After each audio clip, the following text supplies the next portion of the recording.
Nikita Mirzani dan Uus memberikan tanggapan soal kasus dugaan pelecehan seksual atau tindak asusila yang dilakukan penyiar radio, Gofar Hilman. Kasus pelecehan seksual yang diduga dilakukan oleh Gofar Hilman makin ramai diperbincangkan publik. Tak hanya warganet, dari kalangan artis pun menanggapi kasus yang membawa nama penyiar radio, Gofar Hilman. Salah seorangnya adalah komedian Uus. Uus memberikan tanggapannya di akun Twitter miliknya, Rabu, tanggal 9 Juni tahun 2021. Uus menyebut bahwa Gofar Hilman adalah satu di antara temannya. "Gofar temen gue, dia benayak ngajarin gua soal struggling dan surviving," tulis @Uus biasa ya dikutip Kamis, tanggal 10 Juni tahun 2021. Namun untuk kasus ini, Uus menyebut ia mendukung korban pelecehan seksual yang diduga dilakukan oleh Gofar Hilman.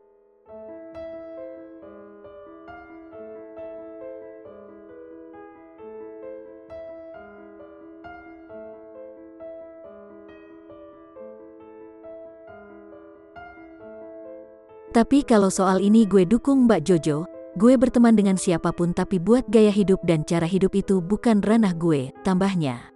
Uus juga berharap kasus yang diungkap oleh akun @kuenjoyo ini terus dikawal hingga kasus tersebut terselesaikan. "Semoga Mbak Jojo dikawal terus sampai kasus ini nemu titik terang," ucapnya. Bahkan Uus membuat cuitan lain yang mengatakan bahwa istrinya dulu pernah merasakan trauma serupa. "Istri gue juga punya trauma. 2 tahun nikah cuma buat beresin itu.